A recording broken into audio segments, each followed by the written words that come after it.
Hola, yo soy Vanina Martín, soy neumonóloga universitaria y experta en tabaquismo de la Sociedad Española de Neumonología y realizo el consultorio de cesación tabáquica en el sanatorio desde el año 2012.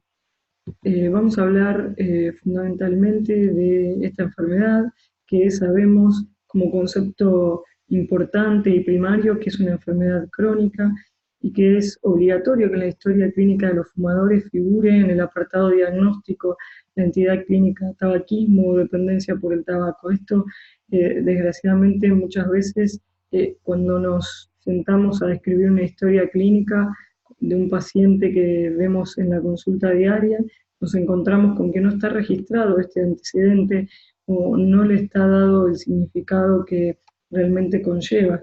Fíjense que la Organización Mundial de la Salud, en la clasificación internacional de enfermedades, la versión 10 le otorga el código de clasificación F17 porque es así, es claramente una enfermedad y que además de ser una enfermedad crónica, es una enfermedad adictiva.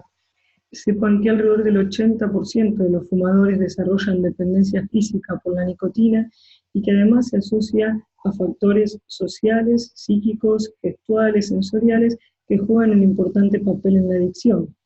Además es una enfermedad de comienzo precoz porque se inicia entre los 12 y los 20 años de edad. Por ello es imprescindible que todo lo que sea estrategia preventiva se extreme en esta población, en la población de estos grupos etarios. Ustedes tienen que tener en cuenta que cada día alrededor de 80.000 a 100.000 niños comienzan a fumar y que los niños y niñas comienzan a fumar viendo a los adultos fumando. Yo siempre le digo a los pacientes que, como en cualquier otro orden de la vida, en el tabaquismo el ejemplo también arrastra, ¿no? Otro punto a destacar es que es una enfermedad de alta prevalencia, porque alrededor de un tercio de la población mundial es consumidora de tabaco y ahora vamos a ver algunas cifras relativas a nuestro país en particular. Y es además la primera causa de muerte prevenible en países desarrollados. La Organización Mundial de la Salud estima que cada 8 segundos muere una persona debido al consumo de tabaco, y esto realmente es escalofriante. En cuanto al tabaquismo en Argentina, hay 9 millones de fumadores, pero sí algo para destacar es que la tasa de fumadores en Argentina viene en un declive, o sea, viene descendiendo en los últimos 10 años, siendo la actual, según la encuesta de factores de riesgo del año 2018, de 22,2%. Hay 7 millones de muertes anuales en el mundo, de las cuales 900.000 corresponden a no fumadores, es decir, a tabaquistas pasivos. Eso también es bastante significativo. En Argentina mueren 40.000 personas al año y 6.000 son en tabaquistas pasivos. Otro dato a destacar es que estamos expuestos al humo de tabaco ajeno muchas veces en nuestro lugar de trabajo o en nuestro hogar. El 21,8% de los argentinos está expuesto al humo de segunda mano en su lugar de trabajo y el 25% dentro de sus hogares. Fíjense que uno de cada 4 argentinos está expuesto al humo ambiental de tabaco en su propia casa.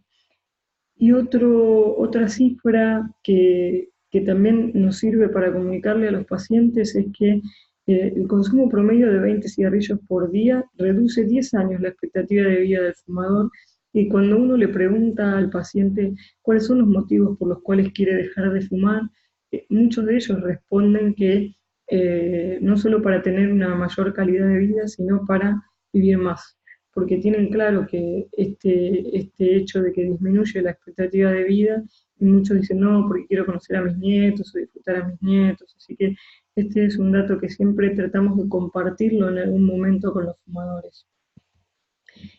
Además, hay otro número que a nosotros nos sirve mucho y nos da mucha información, que es que el 10% es el porcentaje de fumadores que asiste a una consulta médica para abandonar el hábito.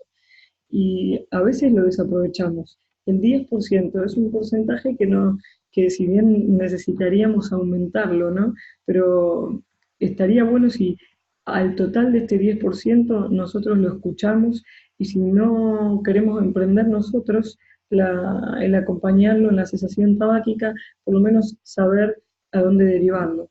Hay, en Argentina hay 378 centros a los que se puede recurrir para dejar de fumar. Es bastante y los hay por todos lados, así que y si uno no hace cesación tabáquica o no lo quiere hacer, tiene que saber a dónde puede derivar al paciente. 7.000 son las sustancias tóxicas que compone un cigarrillo y a mí siempre me gusta mostrar esta foto que es la autopsia de un asesino, ¿no? Que es muy gráfica, pero les transmito también a los pacientes esta pregunta: si yo te sirvo una copa con amoníaco, insecticidas, alquitrán, naftalina, ¿vos te la tomarías? Y la verdad es que el 99,9% de los pacientes dice que no. 70 de estas 7.000 sustancias que componen un cigarrillo son cancerígenas. Así que hay que transmitirle esto también a los pacientes, si bien hoy nos encontramos en una posición un poco mejor que hace años, porque la gente hoy viene con mucha más información y en algunas ocasiones con el conocimiento de todas estas cosas que nosotros venimos citando en la clase. Como toda enfermedad, el tabaquismo tiene sus manifestaciones clínicas y hay muchas enfermedades que están directa o indirectamente relacionadas con el consumo de tabaco. Las enfermedades cardiovasculares, que son las cardiovasculares y las pulmonares, son las que más le suenan al paciente o las que más miedo el paciente le tiene cuando viene, pero un 33% de las enfermedades cardiovasculares se atribuyen directamente al consumo de tabaco y sabemos que entre ellas están la cardiopatía isquémica, la enfermedad cerebrovascular, la enfermedad vascular periférica y el aneurisma de aorta. El responsable de estos procesos es el monóxido de carbono, que está en el humo de tabaco, mediante la unión a la hemoglobina y la producción de carboxihemoglobina, la cual altera las células endoteliales y de la íntima de la pared vascular, produciendo la necrosis, las calcificaciones, el depósito del colesterol y las placas de ateroma. También sabemos que cuanto más joven se haya iniciado el sujeto en el tabaquismo, mayor será el riesgo de desarrollar estas enfermedades precozmente. Hay que contarle al paciente también que la carga de cigarrillos se acumula año a año, esto que nosotros medimos y que después vamos a ver en pack years, hace que el paciente hay una carga a la cual llega donde ya está en riesgo de tener o desarrollar cualquiera de estas enfermedades. Y la verdad es que antes era raro que nosotros viéramos un paciente EPOC de menos de 40 años, pero hay gente, tabaquistas muy pesados, que ahora los estamos viendo con 40 años y un EPOC establecido, por ejemplo. Las sustancias oxidantes, o sea, los radicales tóxicos del oxígeno, son las principales causantes de los procesos de afectación bronquial. Y a esto también los pacientes le tienen mucho miedo, que es al EPOC. Alrededor del 85% de los casos de EPOC son desarrollados por el tabaco, y entre un 15 y un 20% de los fumadores desarrollan EPOC. Es decir, que uno de cada 5 tabaquistas que nosotros tenemos enfrente desarrollan EPOC. Y todo fumador mayor de 40 años debe ser estrechamente vigilado para descartar este proceso, por eso se recomienda que todo tabaquista mayor de 40 años se realice una espirometría. Bueno, esta foto está en los atados de cigarrillo, ¿no? Fumás, mirá lo que ocurre en tus pulmones y compara el pulmón del fumador con el pulmón sano. Esto en realidad, esta campaña ha tenido mucho éxito, la de las fotos en los atados, en países como Uruguay, donde han bajado significativamente la carga de fumadores, pero bueno, acá ha tenido cierto impacto, pero también tenemos los fumadores, como ustedes sabrán, que dan vuelta al atado o que le ponen un papelito para no verlo, ¿no? Y hay un montón de gente que dice, yo ya sé lo que me pasa, pero bueno, en definitiva es una adicción, así que por más que uno sepa lo que le pasa, necesita ayuda. El alquitrán y las nitrosaminas de los cigarrillos son las sustancias responsables del cáncer o de la patología tumoral que afecta con mayor frecuencia a los fumadores, y hay que tener en cuenta que hay tumores producidos por el consumo, es decir, por donde pasa el humo, que es el cáncer de pulmón, de laringe, de esófago, de cavidad oral, y tumores que se asocian con el consumo: estómago, páncreas, vejiga, riñón, cervix, pene, vulva, ano, mama y la leucemia. Ustedes sepan que cualquier cáncer es asociado con el tabaquismo o tiene al tabaquismo como factor de riesgo. Otros efectos de fumar: más probabilidad de ausentarse de los trabajos que los no fumadores porque se enferman más, entonces se utilizan más los servicios de cuidados médicos. Después de una cirugía hay más problemas con la cicatrización de las heridas y más complicaciones respiratorias. Suma al riesgo de osteoporosis en mujeres después de la menopausia, causa la mitad de los casos de periodontitis, aumenta el riesgo de cataratas, que es la primera causa de ceguera en el mundo, y es 2 a 3 veces más probable en las personas fumadoras, la úlcera gástrica, las arrugas precoces en la piel, la caída de cabello, los trastornos del gusto y el olfato. Ahora, ¿por qué es tan difícil dejar de fumar? Bueno, justamente por esta palabra que venimos nombrando desde el inicio de la clase, que es una adicción, y como todas las adicciones consta de 3 dependencias. La primera es la dependencia física, que es que básicamente el cuerpo está acostumbrado a la droga y pide la droga, que en este caso es la nicotina, y para tratar esa dependencia física hay hoy medicación y medicación muy efectiva, hay tratamientos muy efectivos para dejar de fumar, pero no hay nada mágico, eso ustedes lo saben y los fumadores también, justamente por que existe una dependencia psicológica o psíquica que, dentro de la cual algunos incluyen a la gestual, otros hablan de que la gestual sería una cuarta dependencia, pero básicamente cuando un fumador de edad media se sienta frente a nosotros, tiene casi 30 años de el gesto, ¿no es cierto? Y lo gestual o qué cosas asocian con fumar es lo que forma lo que nosotros llamamos dependencia psíquica por la nicotina, y después la dependencia social, cuando hay convivientes fumadores, amigos fumadores, compañeros de trabajo o familiares con los cuales se frecuentan que son fumadores. Así que para que el tratamiento de cesación tabáquica sea exitoso, nosotros no debemos descuidar ninguna de estas dependencias, porque si hubiera alguna medicación mágica, dejaría a todo el mundo, como hablamos siempre, ¿no?, cuando hablamos de este punto con los pacientes. Como en cualquier enfermedad, el pilar fundamental es hacer una buena historia clínica. Y la historia clínica de tabaquismo tiene muchos pasos. El primer paso, como siempre, es la anamnesis general, los antecedentes personales y familiares de enfermedad que tiene el paciente, las medicaciones que toma, si estuvo alguna vez internado, si tuvo, si lo operaron alguna vez de algo. La anamnesis general que podemos hacer cuando recibimos un paciente por cualquier otra causa. Pero también tenemos que hacer la anamnesis específica, que es la anamnesis de tabaquismo, y a la cual nos vamos a dedicar un poquitito más. Tenemos que revisar al paciente, que la exploración física, que después vamos a ver qué cosas nos interesan, analizar la dependencia que el paciente tiene, analizar la motivación, dos de los pilares más importantes de la historia clínica, el estudio de las fases de abandono, que enseguida vamos a recorrer, la valoración del síndrome de abstinencia, esto también es importante para poder evitar las recaídas. Y cuando hablamos de anamnesis general, como decíamos recién, antecedentes patológicos generales, síntomas relacionados, medicaciones alergias o enfermedades que pudieran contraindicar los tratamientos recomendados para la deshabituación tabáquica.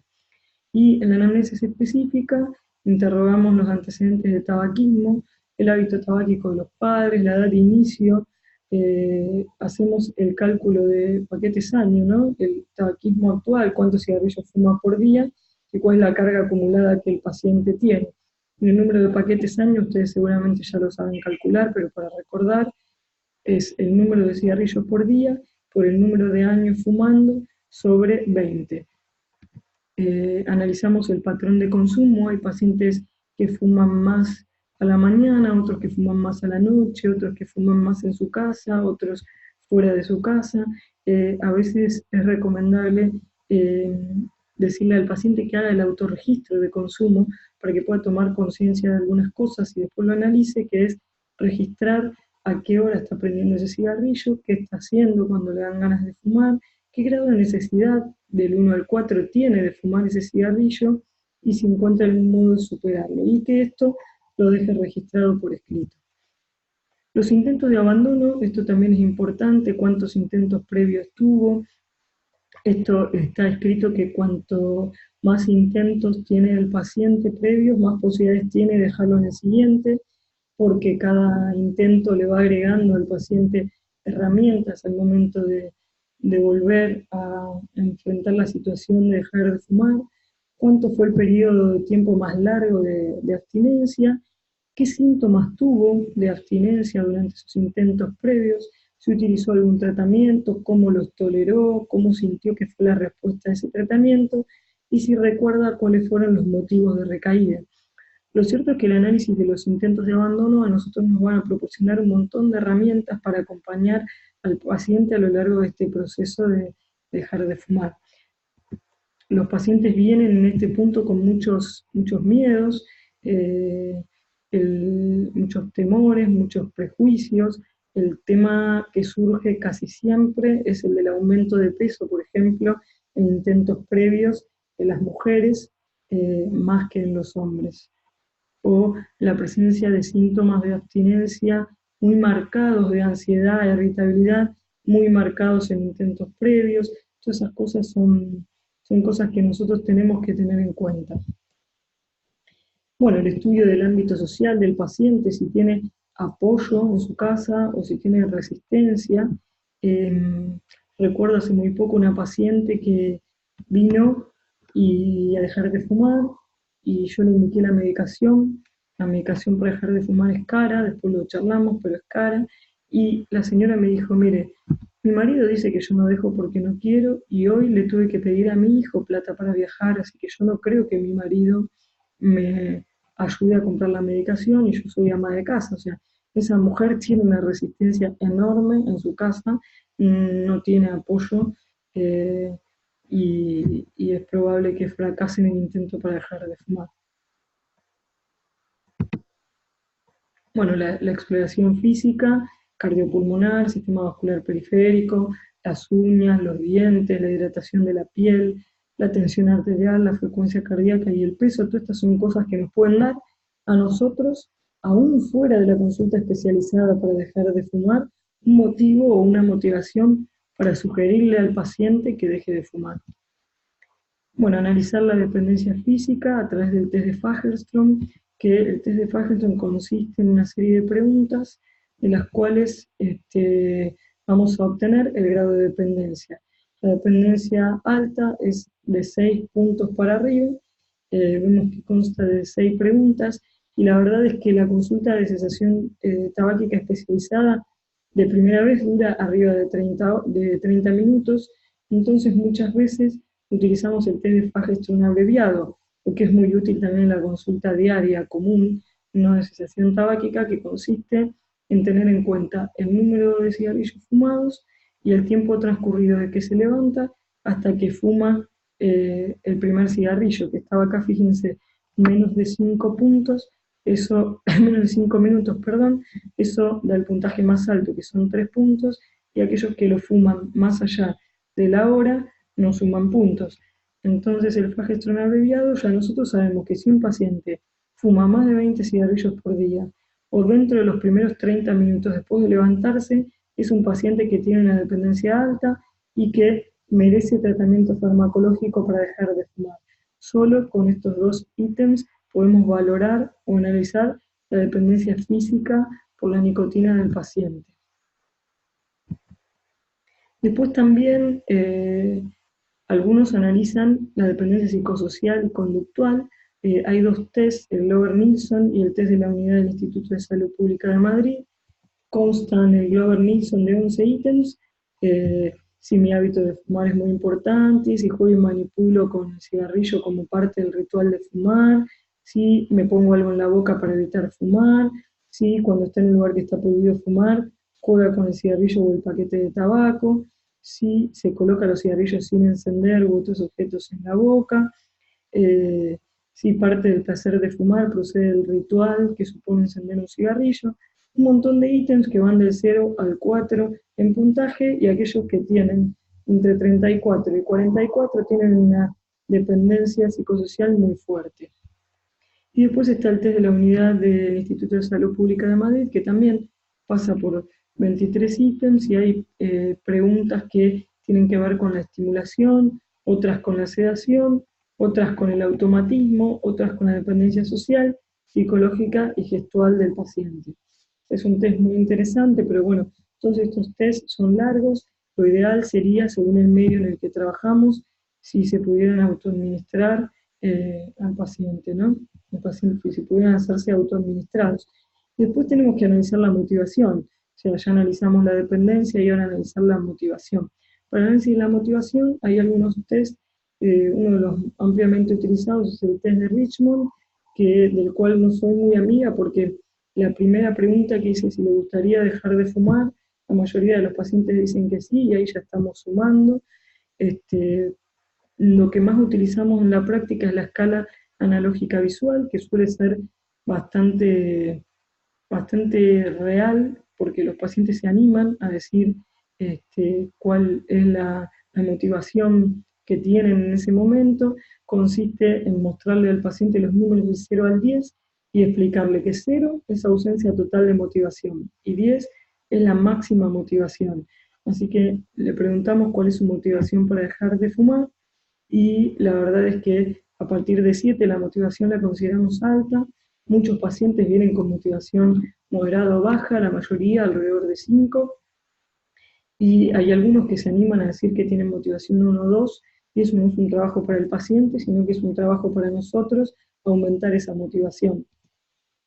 Y bueno, por último, el estudio de la fase de abandono, el modelo de Prochaska y Clemente, que consiste y habla de que dejar de fumar es un proceso, y es un proceso influenciable. ¿Y por qué dice esto? Porque nosotros muchas veces recibimos al paciente en una etapa de precontemplación, que vendría a ser el fumador consonante, que no tiene interés en dejar de fumar, y el paciente dentro de la misma consulta puede pasar a la fase de acción o de preparación. Entonces por eso habla de que es un modelo influenciable, y las etapas son precontemplación, contemplación, preparación, acción, abstinencia y finalmente recaída.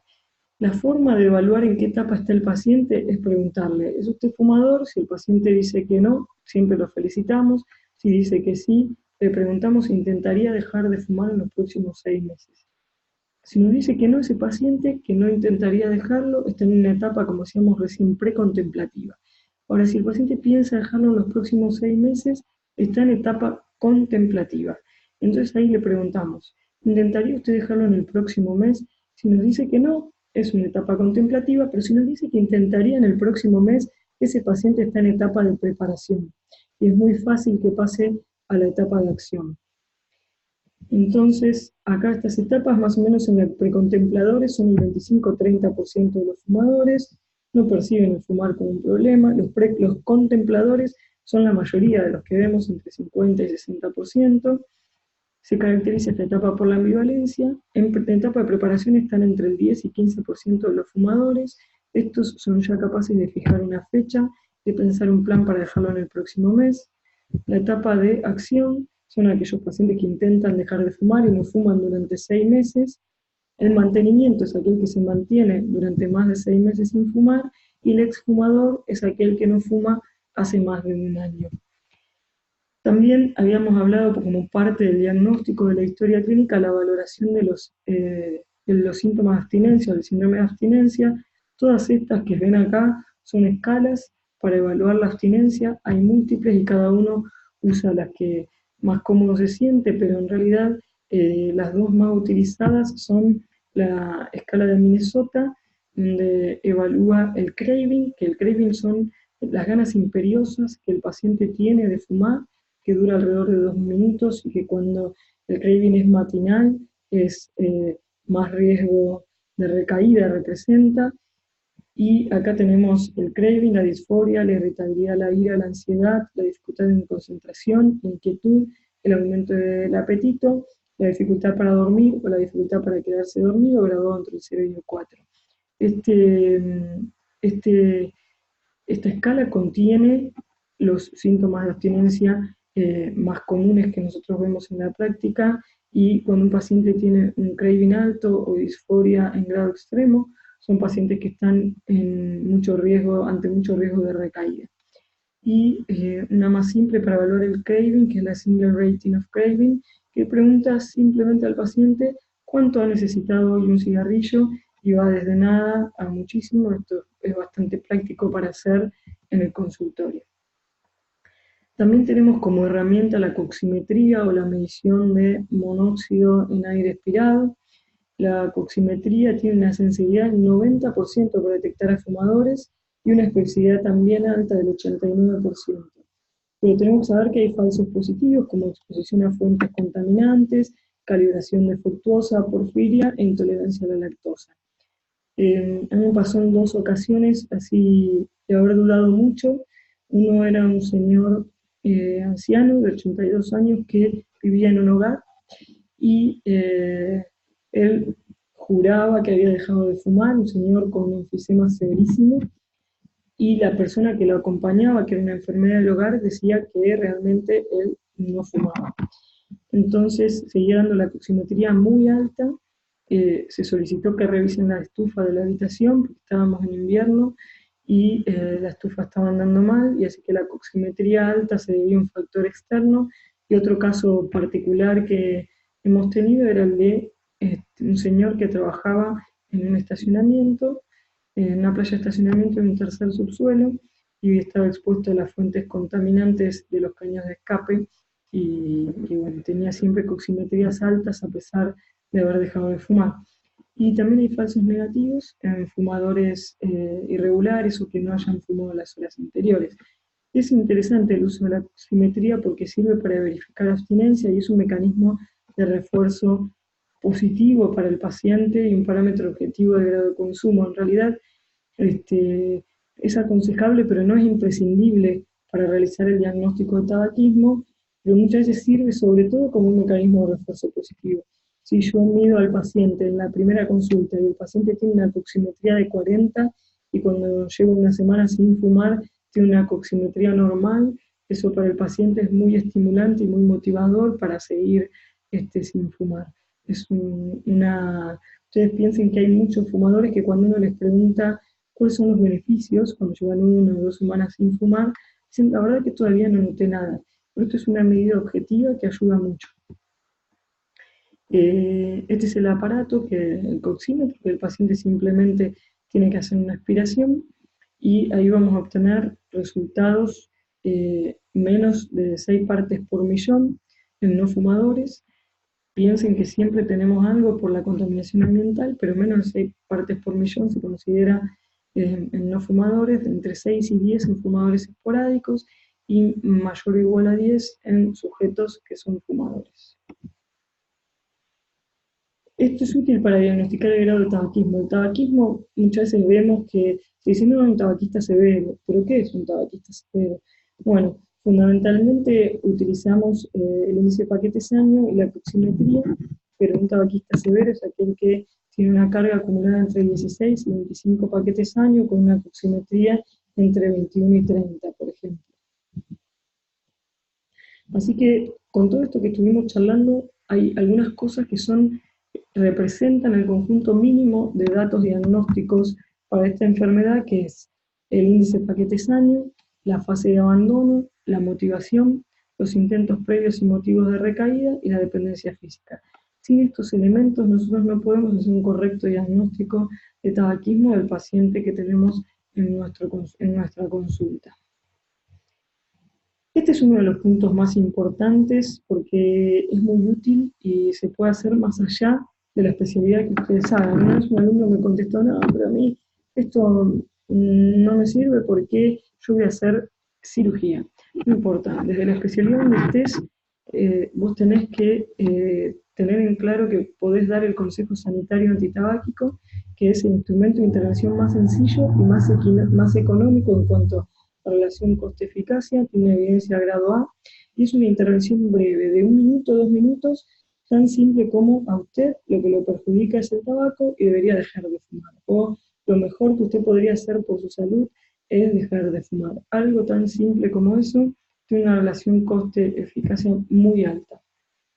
La intervención mínima es un breve consejo que tiene una excelente relación coste-efectividad también, que es 30 veces más efectivo que tratar la hipertensión y 100 veces más que el tratamiento de la dislipemia, fíjense ustedes, ¿no? 100 veces más que el tratamiento de la dislipemia. Y el consejo tiene que tener, sí, algunas características. Tiene que ser personalizado, breve, claro, firme y sencillo como características principales y que no pueden faltar. O sea, porque no es lo mismo darle, no le puedo dar el mismo consejo a un adolescente de 16 años que a un señor de 70 años o que a una embarazada. Eso es la importancia de que sea personalizado, tiene que ser claro y firme, tiene que tener una propuesta de cambio, tiene que ser empático y respetuoso. Todavía encontramos pacientes que dicen, no, el doctor me dijo que si no dejo de fumar no venga más, o la doctora me dijo que si no vengo a fumar no venga más, si no dejo de fumar. Eso carece de una de las patas más importantes también del consejo, que es que tiene que ser empático y respetuoso. Nunca tenemos que dejar de lado que el paciente no fuma porque quiere. A esta altura es un adicto y no puede dejar solo, así que nunca hay que culpar al paciente porque no deja. Tiene que estar relacionado con el motivo de consulta, y cuando digo sencillo digo que tiene que ser comprensible para el nivel cultural de cada paciente, no tiene que tener tecnicismos el consejo. Tiene que ser motivador, positivo y no culpabilizador, como les decía recién, y adaptado a las características de cada fumador. Nosotros como médicos nos encontramos ante miles de oportunidades de dar el consejo y muchas veces no lo hacemos. Pero ante síntomas que el paciente refiere como tos, cansancio, disnea, ante cuadros gripales, ante la ocultación del corazón o el pulmón o alguna prueba complementaria como el electro, la radiografía, un test de embarazo, la toma de TA, cualquier situación que nosotros consideremos oportuna para dar el consejo sanitario es válido y no debemos perder esa oportunidad. Los métodos para dejar de fumar y la efectividad respecto a la cessación espontánea, vieron que todos conocemos a alguien que un día dijo, yo no fumo más y no fumo más. Eso lo dicen todos los fumadores, ¿no? Que no, mi primo dejó de fumar de un día para el otro, la verdad que no sé cómo hizo. Bueno, la cesación espontánea ocurre entre el 3 y 5% de los pacientes. En cambio, si nosotros vamos a una intervención intensiva, ya sea grupal o individual, estamos llegando a un 30%. Algunas bibliografías hablan inclusive de números de hasta el 50%. Pasamos de un 3% a un 50%. Y el consejo, fíjense que agrega un 2 a 3%, o sea que es bastante significativo. Eh, Las pautas de intervención siempre son preguntar por el tabaquismo, dar el consejo sanitario, diagnosticar la fase de abandono, ayudar a los fumadores que quieren dejarlo y siempre fijar visitas de seguimiento, porque las visitas de seguimiento son claves para evitar la recaída, valorar la abstinencia. La idea es que el paciente no sufra en este proceso de cesación tabáquica. Hay una intervención que es sumamente conocida, que es la estrategia de la 5A, que consiste en averiguar, aconsejar, apreciar la disposición para dejar de fumar, ayudar a dejar de fumar y acordar un plan de seguimiento. Básicamente hay que registrar una historia clínica, como dijimos en una de las primeras diapositivas, en todos los mayores de 10 años y fuma. Recuerden que un cigarrillo por día durante el último mes se considera fumador regular, porque muchas veces dicen, no, fumo uno, es poco. En realidad muchos pacientes tienen esa creencia de que, por ejemplo, 10 cigarrillos por día es una carga baja, y en realidad hay que explicarles que no lo es. Bueno, siempre tratar de relacionarlo con el motivo de consulta, y en aquellos no fumadores que son menores de 25 años, hay que, si vuelve al año, vuelve a los 2 años, hay que seguir preguntándoselo. No tiene mucho sentido en aquellos mayores de 27 años porque es raro que alguien se inicie en el tabaquismo después de los 25 años. El aconsejar se refiere al mensaje del consejo, ¿no? Lo mejor que usted puede hacer por salud, dejar de fumar, no alcanza con fumar menos. A los no fumadores reforzar el no consumo y prevenir el inicio, y a los exfumadores siempre felicitarlos y reforzar la abstinencia, alertar sobre las recaídas y tener en cuenta también en este proceso a los fumadores pasivos. Por ejemplo, es importante que los pediatras sean claros o interroguen en la anamnesis de cualquier niño si están expuestos al humo ambiental de tabaco y deriven a ese papá o a esa mamá que quiere dejar de fumar.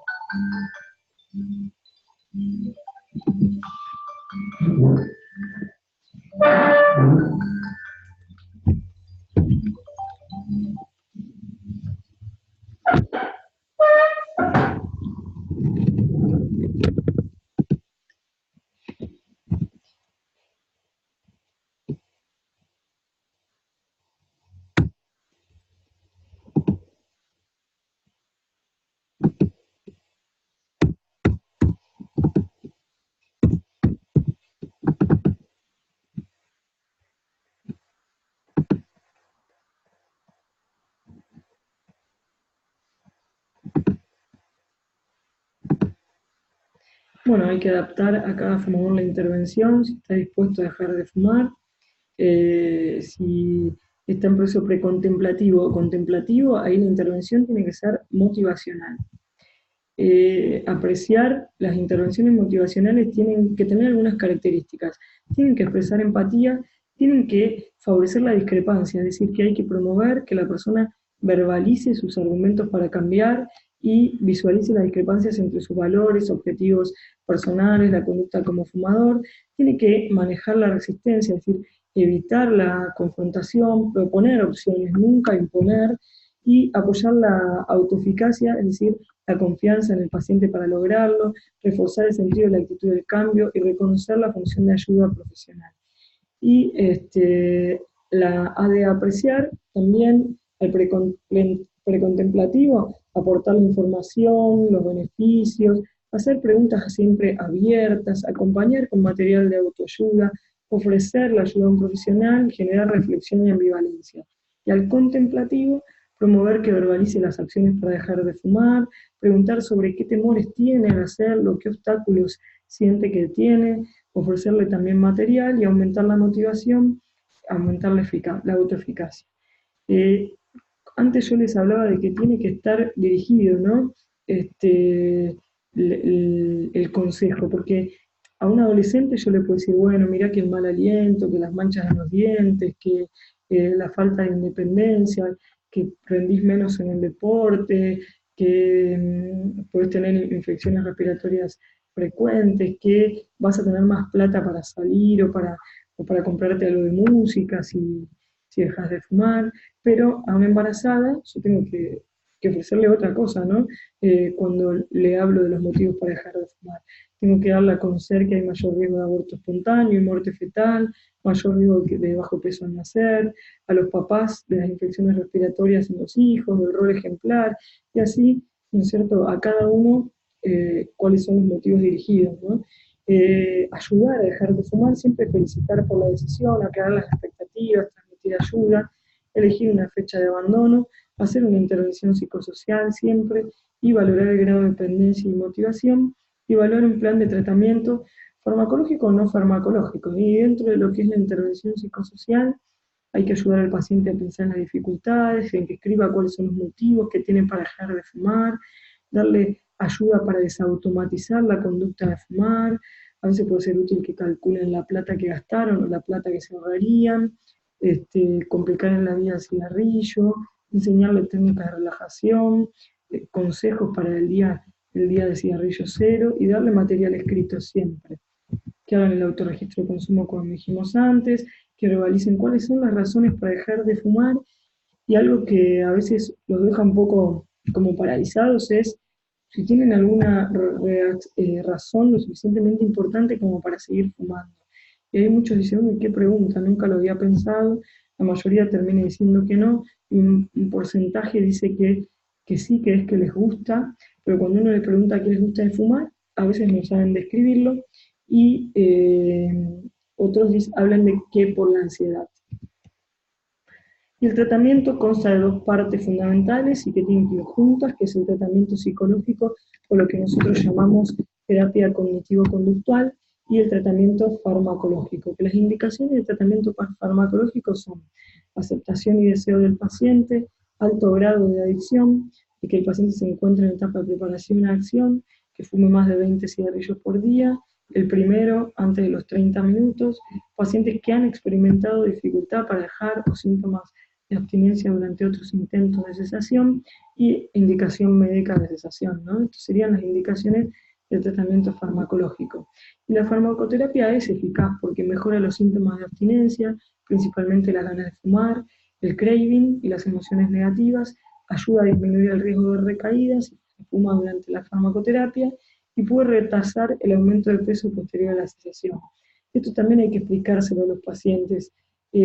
A veces los pacientes dicen, yo no sé si quiero hacer tratamiento con medicación, hay que explicarle que va a sufrir menos en realidad.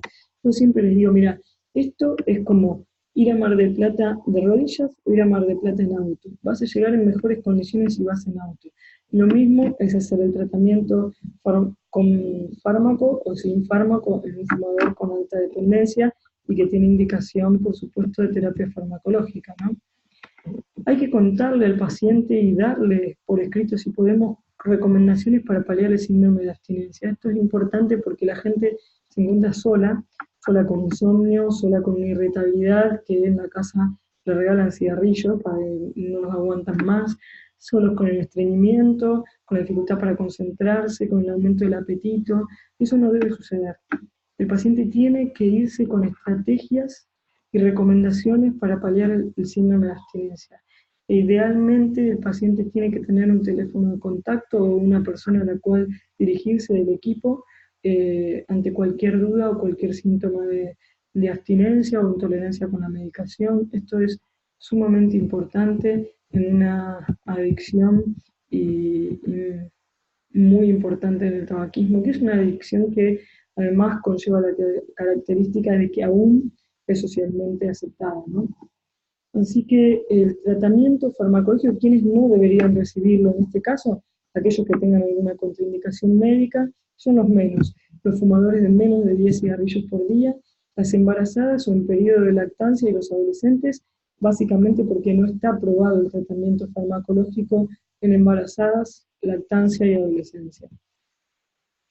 La terapia farmacológica consta de 3 drogas de primera línea. La primera es la terapia de reemplazo nicotínico, que se usa a partir de la fecha que se deja de fumar, y después dentro de la terapia no nicotínica está el bupropión y la vareniclina, que quizás ya la conocen, pero dentro de lo que es el reemplazo nicotínico, vamos a hablar rápidamente de que están los chicles de nicotina, los caramelos de nicotina, la nicotina nasal y los parches, ¿no es cierto? Cuando hablamos de los chicles de nicotina, mejoran la abstinencia, lo mismo los caramelos, vienen de 2 y de 4 miligramos, el de 4 miligramos es más efectivo para fumadores con alta dependencia, o sea, de más de 20 cigarrillos por día, y están contraindicados en pacientes con caries o ausencia de piezas dentarias. Con respecto a los caramelos, funcionan de la misma manera, se disuelven por completo en la boca, se absorben un 25% más de nicotina que con dosis similares del chicle, no se mastican y no estaría indicado en pacientes también con ausencia de piezas dentales, manejan muy bien los síntomas de craving y la imperiosa necesidad de comer, se presentan en concentraciones de 1, 2 y 4 miligramos, y siempre los tabaquistas severos deberían empezar con 4 miligramos. La realidad es que yo siempre recomiendo más el caramelo que el chicle, básicamente porque nosotros al chicle tenemos la costumbre de mascarlo, y el chicle de nicotina no hay que mascarlo, porque si se masca como el común, sale toda la nicotina bruscamente, y es muy irritante para la faringe y para el estómago. Entonces ahí estamos perdiendo una herramienta porque el paciente le hizo mal y no lo va a querer usar más. Entonces siempre recomiendo más los caramelos que el chicle, pero más o menos el funcionamiento es similar. La nicotina nasal es la que hace el pico más parecido al cigarrillo, produce el alivio de urgencia más rápido que las otras formas de reemplazo. Cada dosis equivale a un cigarrillo o a 1 miligramo de nicotina. Se vende bajo receta, a diferencia de los parches, los caramelos y los chicles que son de venta libre, y está contraindicado en rinitíticos porque puede ser irritante con las fosas nasales. Viene en spray nasal de 200 pulsaciones y se desaconsejan más de 20 disparos por día, es decir, no se aconsejan más de 20 disparos por día. Los parches se debe dejar de fumar una vez que se inicia el tratamiento con el parche. Hay que recomendarle al paciente que se lo coloque en una piel limpia y libre de vello, siempre respetando el área del precordial, digamos, ¿no? En la parte superior externa de los brazos, en el omóplato, al dorso, en los flancos. La terapia dura 3 meses, como con el bupropión y como con la vareniclina. El paciente se puede bañar, se puede meter en la pileta con el parche y no hay ningún problema. Si se despega hay que sugerirle simplemente que se lo vuelva a pegar. Lo que sí hay que aclararle al paciente, porque el parche es caro, los parches están actualmente alrededor de 1.700 pesos, los 21, y en realidad hay mucha gente que los corta.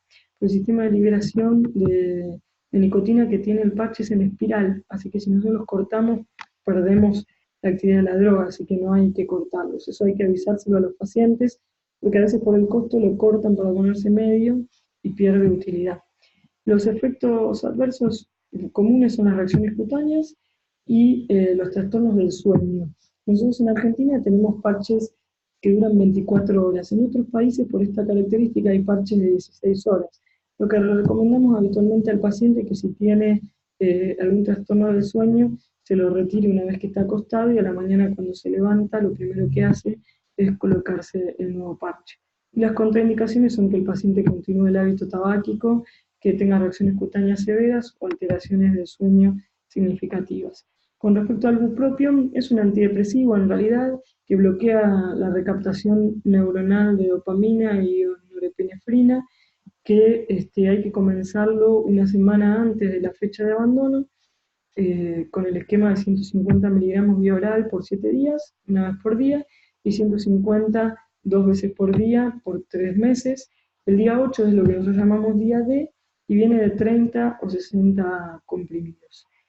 Tiene algunas contraindicaciones y algunas interacciones medicamentosas que tenemos que valorar al momento de indicarlo. Por ejemplo, el antecedente de convulsiones o la alteración del umbral convulsivo, el diagnóstico actual o previo de trastornos de la alimentación como bulimia o anorexia, el uso de inhibidores de la MAO 14 días previos, el antecedente de IAM reciente o angina de pecho inestable, que no son contraindicaciones, pero sí hay que tener la precaución, y moderar el consumo de alcohol para minimizar el riesgo de convulsiones. Los efectos adversos más frecuentes, el más frecuente que vemos en la práctica es el insomnio, alrededor de un 35 o 40% de los pacientes lo refieren, y para evitar eso se le recomienda al paciente que la segunda toma del día sea antes de las 16 y que tenga al menos 8 horas de diferencia con la primera toma.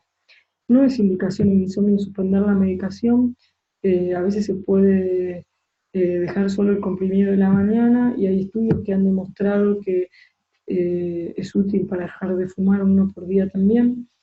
Sí es indicación de suspensión la aparición de rash cutáneo generalizado, pero es mucho más raro, y puede utilizarse en combinación con la terapia de reemplazo nicotínico en tabaquistas muy severos, porque aumenta mucho la eficacia de la cesación.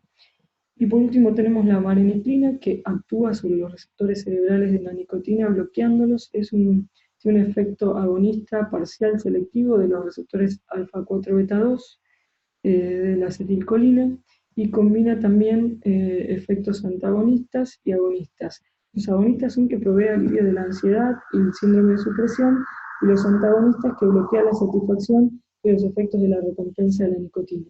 El modo de administrarlo es similar al del bupropión, se comienza una semana antes de la fecha de cese, del día 1 a 3 son 0,5 miligramos una vez al día, del 4 al 7, 0,5 cada 12, y del día 8 hasta el final del tratamiento, que son 12 semanas, 1 miligramo cada 12 horas. Tiene una tasa de éxito de 50%, si se agrega a la terapia de reemplazo nicotínico combinada, el éxito es aún superior. Esto es importante porque la vareniclina es la que ha demostrado mayor efectividad en relación a el bupropión y a la terapia sustitutiva de nicotina.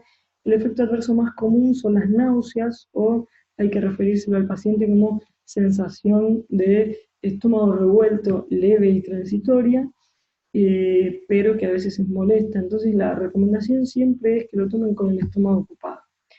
Toman un vaso de agua después de las comidas principales, cuando le tocan 2 comprimidos por día, almuerzo y cena, y se quedan 2 minutos sentados hasta que la medicación repose en el estómago, y después vida normal. Con eso se suele minimizar mucho este efecto adverso tan frecuente que son las náuseas.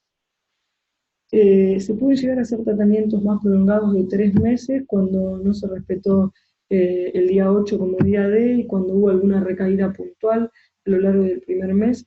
Se puede extender hasta 6 meses, que no hay ningún problema. Hay trabajos con vareniclina durante 52 semanas, es decir, un año. Una vez que le indicamos el tratamiento, hay que acordar un plan de seguimiento, programando visitas de control, ya sea presenciales o telefónicas, una visita a la semana, otra al mes de cese, y después hay que continuar con los controles, siempre en cada visita reforzar las ventajas, felicitar, abordar problemas residuales como los síntomas de abstinencia, como el aumento de peso, la aparición de depresión, valorar la adhesión y los problemas o efectos adversos con la farmacoterapia, si podemos confirmar el no consumo con la coximetría, el control de TA, del peso, y siempre tener como objetivo la prevención de la recaída. Esto también es importante hablar con los pacientes de los distintos beneficios de dejar de fumar y en cada consulta, una vez que el paciente dejó, evaluar cuáles son los beneficios que van logrando, porque esto es muy importante que si el paciente no ve ninguno, nosotros lo ayudemos a encontrar algún beneficio. Generalmente, si uno pregunta, ¿notaste algún beneficio? Los pacientes dicen, algunos dicen, no, la verdad que no, pero cuando uno le plantea, no, pero la piel yo te la veo mejor. Ah, sí, eso me lo dijeron. No, no recuperaste la energía. Sí, la verdad que me levanto menos cansado. Hay que ayudar al paciente a valorar los beneficios porque eso es muy importante al momento de que el paciente continúe con su motivación alta en el cese, porque si no nota beneficios, es igual, es lo mismo. Y una cosa que es muy importante y que no quería terminar la clase sin hablar de ello, porque también surge como pregunta en la mayoría de las consultas actualmente, es la utilización de los ENS o dispositivos electrónicos de suministro de nicotina. Ustedes saben que hay un viejo dispositivo que se creó en el año 2003, que es el cigarrillo electrónico, pero han aparecido y evolucionado nuevos dispositivos. Estos son dispositivos que administran nicotina por inhalación de un aerosol o vapor sin que medie la combustión de tabaco. El aerosol se genera por el calentamiento de un líquido que contiene propilenglicol, glicerina, nicotina generalmente, distintos saborizantes o aditivos. Estos aparatos disponen de una batería que al activarse aporta la energía necesaria para producir el aerosol y han ido evolucionando una amplia variedad que comparten el mismo principio, pero no son todos equivalentes en sus contenidos y en sus emisiones. Tenemos estos dispositivos que aparecieron en los últimos 4 años que calientan tabaco prensado, que son el dispositivo IQOS de Philip Morris y el dispositivo Glow de British American Tobacco, que son dos de las principales compañías o tabacaleras del mundo que ustedes conocen, y que son obviamente dueñas de estos dispositivos electrónicos de suministro de nicotina, que no alcanza la combustión completa porque la combustión completa se realiza pasados los 400 grados de temperatura. Y entonces acá en estos dispositivos se regula la temperatura que alcanza el calentamiento para que no supere los 400 grados y no se logre la combustión completa. Ustedes saben que la temperatura, cuando el paciente da una pitada al cigarrillo, puede alcanzar la combustión completa porque llega a los 800 grados. Acá tenemos fotos de los dispositivos, que tenemos acá el cigarrillo electrónico, que hay miles de formas, hay algunos que son exactamente morfológicamente iguales al cigarrillo combustible. Acá tenemos el dispositivo IQOS y acá tenemos el dispositivo Glow. Hay un informe que realizaron conjuntamente algunas sociedades como ALAT, que es la Asociación Latinoamericana del Tórax, la ERS, que es la Asociación Respiratoria Europea, la ASAT, que es la Argentina, la Asociación Chilena y otras asociaciones que han redactado este año un documento que habla justamente de la posición de estas sociedades frente a estos dispositivos ENS y plantea algunos puntos que son importantes, que es, el primero es el análisis de la efectividad para el abandono de consumo de tabaco fumado. Y lo cierto es que no hay estudios independientes aún que no estén apoyados por la industria tabacalera y desarrolladoras de estos dispositivos, que estén bien diseñados y con suficiente evidencia que demuestren que el uso de estos dispositivos mejora la tasa de abandono del tabaco fumado. Hay 2 metaanálisis publicados en 2014 y 2016 que concluyeron que los fumadores presentaron mayor tasa de abstinencia con el uso de cigarrillo electrónico con nicotina comparados con el cigarrillo electrónico sin nicotina, pero no se evidenció este efecto al comparar el cigarrillo electrónico con nicotina con las formas de reemplazo de nicotina farmacológicas aprobadas. Lo cierto es que no hay en la actualidad evidencia para comparar los dispositivos tanto IQOS como Glo para dejar de fumar. Cuando hablamos del daño sobre la salud de estos dispositivos, hay evidencia creciente que demuestra serias consecuencias a corto plazo y mediano plazo sobre múltiples órganos y sistemas como respiratorio, cardiovascular, inmunológico y sistema nervioso central, y también las sólidas pruebas emergentes sobre la calidad de aire asociado a los aerosoles, que alejan los argumentos de inocuidad a la exposición de segunda mano, ¿no? No sé si vieron a alguien vapear, pero realmente la cantidad de vapor que sale es significativa y estamos cada día obteniendo más conocimiento de que ese vapor no es inocuo para los que estamos alrededor. Y en realidad la seguridad a largo plazo se desconoce de estos dispositivos y por último también se sabe que hay descriptos efectos a corto plazo como intoxicación aguda y el daño potencialmente severo que causa la explosión de la batería, que hubo varios casos descritos en nuestro país también. Y por otra parte, que es una fuente más de intoxicación inadvertida en niños, porque el color es atractivo, el sabor de los líquidos del cartucho es atractivo y los niños toman contacto con ellos. Otro punto que hay que tener en cuenta es el consumo en jóvenes. Hay un aumento exponencial del uso de estos dispositivos por los jóvenes en todo el mundo y lo cierto es que hay niños en el mundo que se están iniciando al tabaquismo a través de estos dispositivos. En el año 2015 el consumo de cigarrillo electrónico entre jóvenes de 15 a 18 años en Estados Unidos superó al consumo de cigarrillos convencionales. Y cifras similares se describen en otros países como Canadá, Reino Unido, Corea, Italia, Irlanda y otros países que hablan de que estos dispositivos inducen al consumo de cigarrillos convencionales. Hay países que hay cigarrillos de Bob Esponja, de Kitty para niños, ¿no? Electrónicos, ¿no?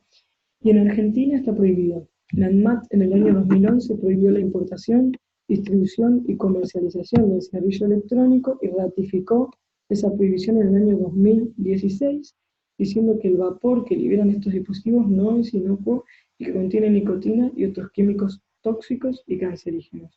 Así que, a pesar de que lo vemos en vidrieras, lo vemos en Mercado Libre, en Argentina estos dispositivos están prohibidos y nosotros los que nos dedicamos a la cesación tabáquica no los recomendamos como método para dejar de fumar, porque como decíamos antes, no hay ninguna evidencia científica que haya demostrado que es efectivo como método de cesación tabáquica. Muchas gracias.